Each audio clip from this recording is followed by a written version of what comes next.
નમસ્કાર, આપ જોઈ રહ્યા છો ઇન્ડિયા ન્યૂઝ ગુજરાત અને હું છું આપની સાથે કોમલ અગ્રવાલ। શરૂઆત કરી મહત્વના સમાચારોથી। બનાસકાંઠાની વાત કરીએ, જ્યાં લોકલ ક્રાઇમ બ્રાન્ચે પાંથાવાડા ડીસા હાઈવે પર કુચવાડા નજીક નાકાબંધી દરમિયાન રાજસ્થાનથી ગુજરાતમાં દારૂ ઘુસાડવાના કાવતરાનો પર્દાફાશ કર્યો છે। પોલીસે ટ્રેલર ટ્રક ચેક કરતા બાજારી અને ચોખાના કટ્ટાઓની આડમાં છુપાયેલા પંજાબ નિર્મિત વિદેશી દારૂ અને બિયરની 16,092 બોટલો મળી આવી હતી। કબજે કરાયેલ દારૂની કિંમત ₹73.50 લાખ, જ્યારે ટ્રેલર, મોબાઈલ અને અન્ય સામાન સહિત કુલ મુદ્દામાલ 1 કરોડથી વધારેના હોવાનું સામે આવ્યું છે।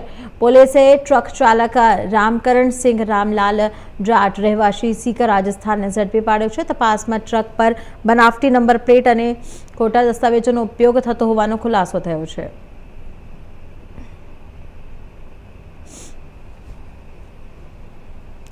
हाल खबरों में आगे बढ़ी सुरेन्द्रनगर की बात करवामां आवे, ज्यां जिल्लाना ચોટીલા नजीक अमदावाद, રાજકોટ